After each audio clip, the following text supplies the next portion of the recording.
ಶ್ರೀ ಗಣೇಶಾಯ ನಮಃ. ಶ್ರೀ ರಾಘವೇಂದ್ರಾಯ ನಮಃ.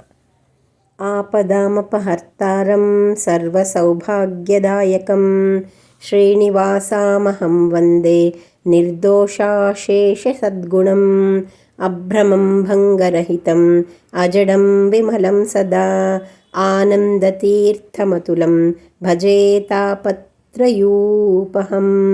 ಶ್ರೀಮತೋ ರಾಘವೇಂದ್ರಸ್ಯ ನಮಾಮಿ ಪದಪಂಕಜೇ ಕಾಮಿತಾಶೇಷಕಲ್ಯಾಣ ಕಲನಾಕಲ್ಪಪಾದಪೌ ಪೂಜ್ಯಾಯ ರಾಘವೇಂದ್ರಾಯ ಸತ್ಯಧರ್ಮರತಾಯ ಚ ಭಜತಾಂ ಕಲ್ಪವೃಕ್ಷಾಯ ನಮತಾಂ ಕಾಮಧೇನವೇ.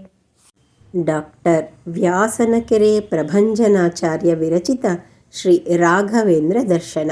ಇದರಲ್ಲಿ ಶ್ರೀ ರಾಘವೇಂದ್ರ ಸ್ವಾಮಿಗಳ ಜೀವನ ಹಾಗೂ ಸಾಧನೆಗಳ ಒಂದು ನೋಟನ್ನು ನಾನು ಓದ್ತೇನೆ.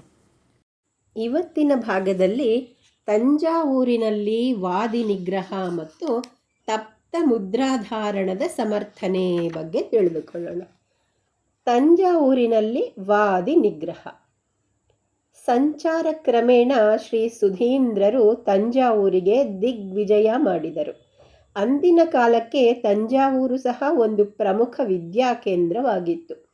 ಆ ಕಾಲದಲ್ಲಿ ಯಜ್ಞನಾರಾಯಣ ದೀಕ್ಷಿತ ಎಂಬ ವಿದ್ವಾಂಸರು ಅಲ್ಲಿಯ ಪಂಡಿತ ಮಂಡಳಿಗೆ ಪ್ರಧಾನರೆನಿಸಿದ್ದರು.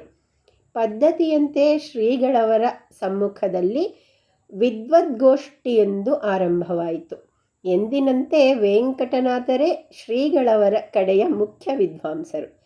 ಯಜ್ಞನಾರಾಯಣ ದೀಕ್ಷಿತರ ನೇತೃತ್ವದಲ್ಲಿ ಪ್ರತಿವಾದಿಗಳು ಅನೇಕ ವಿಚಾರಗಳಲ್ಲಿ ವಾದಕ್ಕಿಳಿದರು.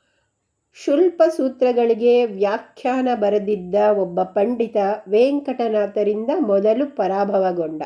ಅನಂತರ ಅಂದಿನ ಪ್ರಮುಖ ವಿಷಯ ಕಾಕತಾಳೀಯ ಶಬ್ದಾರ್ಥವಾಗಿತ್ತು.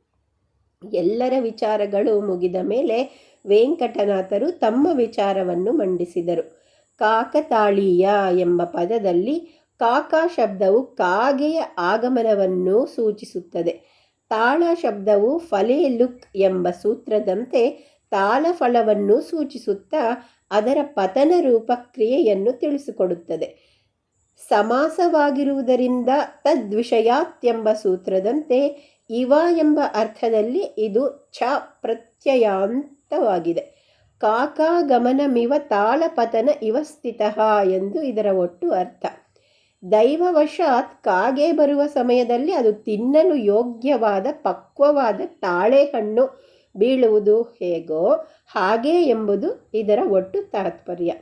ಉಳಿದೆಲ್ಲರೂ ನೀಡಿದ ವಿವರಣೆಗಿಂತ ವೆಂಕಟನಾಥರು ನೀಡಿದ ವ್ಯಾಖ್ಯೆ ತುಂಬ ಸ್ವರಸವಾಗಿತ್ತು. ಇದರಲ್ಲಿ ಯಾವ ದೋಷವನ್ನು ಕಾಣದ ಪಂಡಿತ ಸಮುದಾಯ ಬೇರೊಂದು ವಿಷಯದಲ್ಲಿ ವ್ಯಾಖ್ಯಾರ್ಥವನ್ನು ಪ್ರಾರಂಭಿಸಿಬಿಟ್ಟಿತ್ತು. ತಪ್ತ ಮುದ್ರಾಧಾರಣೆಯಂತಹ ತುಂಬ ಮಹತ್ವದ ವಿಷಯದಲ್ಲಿ ವಾಕ್ಯಾರ್ಥವು ದೀರ್ಘಕಾಲ ನಡೆಯಿತು. ತಪ್ತ ಮುದ್ರಾಧಾರಣದ ಸಮರ್ಥನೆ. ತಪ್ತ ಮುದ್ರಾಧಾರಣೆಯು ಶ್ರುತಿ ಸ್ಮೃತಿಗಳಲ್ಲಿ ವಿಹಿತವಾದ ಸಂಸ್ಕಾರವೇ ಅಲ್ಲ.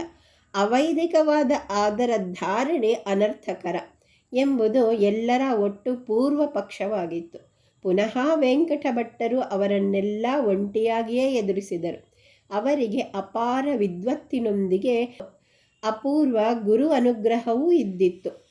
ತಪ್ತ ಮುದ್ರಾಧಾರಣೆಯು ಶ್ರುತಿಗಳಲ್ಲೇ ವಿಹಿತವಾದ ಪ್ರಮುಖ ಸಂಸ್ಕಾರ.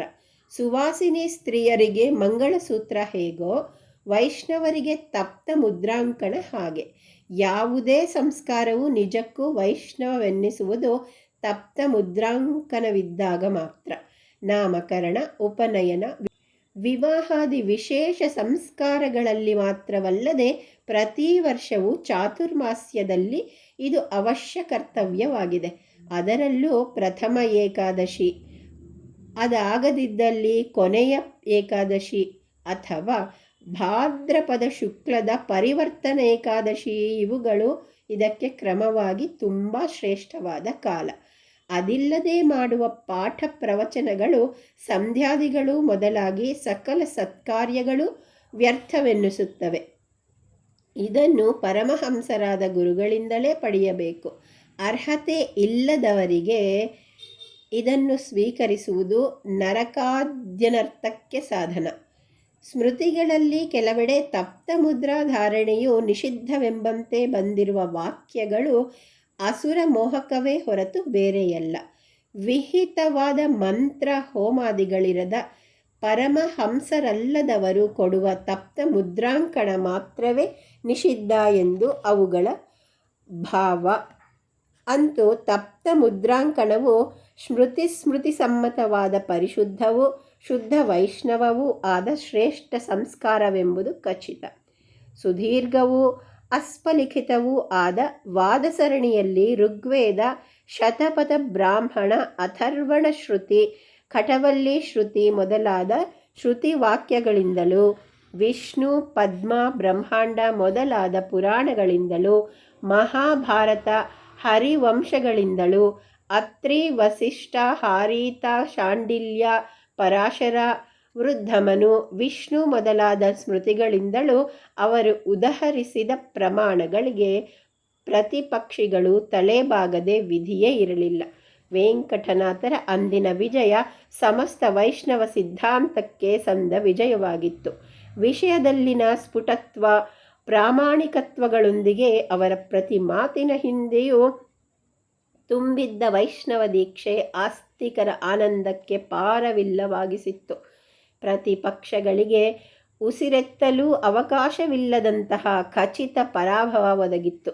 ಗುರುಗಳಾದ ಶ್ರೀ ಸುಧೀಂದ್ರರಂತೂ ತಮ್ಮ ಗುರುಗಳಾದ ಶ್ರೀ ವಿಜಯೇಂದ್ರ ತೀರ್ಥರ ತಪ್ತಚಕ್ರ ಮೀಮಾಂಸಾ ಕೃತಿಯನ್ನು ಅವರು ಉಪಯೋಗಿಸಿಕೊಂಡ ರೀತಿಯನ್ನು ಬಹುವಾಗಿ ಮೆಚ್ಚಿಕೊಂಡರು. ತಪ್ತ ಮುದ್ರಾಂಕಣದ ಬಗ್ಗೆ ಇಷ್ಟು ಕೌಶಲಪೂರ್ಣವಾಗಿ ವಾದಿಸಿದ ಇವರು ತಪ್ತ ಮುದ್ರಾಂಕಣವೀಯುವ ಅಧಿಕಾರವನ್ನು ಹೊಂದಿರುವ ಒಬ್ಬ ಪೀಠಾಧಿಪತಿಯಾಗಿರುವುದರಲ್ಲಿ ಸಂದೇಹವೇ ಇಲ್ಲ ಎಂಬ ಯೋಚನೆಯು ಅವರ ಮನಸ್ಸಿನಲ್ಲಿ ಸುಳಿದು ಹೋಯಿತು. ಪ್ರತಿಪಕ್ಷಗಳ ಮುಖಂಡರಾದ ಯಜ್ಞ ನಾರಾಯಣ ದೀಕ್ಷಿತರಂತೂ ಆಶ್ಚರ್ಯದಿಂದ ಉದ್ಗರಿಸಿದರು. ಇತ್ತೀಚಿನ ದಿನಗಳಲ್ಲಿ ಇಂತಹ ಪ್ರೌಢ ವಿದ್ವಾಂಸರನ್ನು ಈ ಪ್ರಾಂತ ಕಂಡಿರಲಿಲ್ಲ. ವೆಂಕಟನಾಥರದ್ದು ಅದೊಂದೇ ವಿಜಯವಾಗಿರಲಿಲ್ಲ, ಮುಂದಿನ ಇಂತಹ ಅನೇಕ ವಿಜಯಗಳಿಗೆ ಅದು ನಾಂದಿಯಾಗಿತ್ತು ಮಾತ್ರ. ಮುಂದಿನ ಭಾಗದಲ್ಲಿ ಶ್ರೀ ರಾಘವೇಂದ್ರ ದರ್ಶನದಿಂದ ಗುರುಗಳಿಗೆ ಹತ್ತಿರ, ಮಠಕ್ಕೆ ದೂರ ಮತ್ತು ಕಲಿಯುಗದ ಕುಚೇಳ ಬಗ್ಗೆ ತಿಳಿದುಕೊಳ್ಳೋಣ. ಓಂ ಶ್ರೀ ಮೂಲ ರಾಮ ಅರ್ಚಕ ಶ್ರೀ ರಾಘವೇಂದ್ರ ಯತೀಂದ್ರಾಯ ನಮಃ.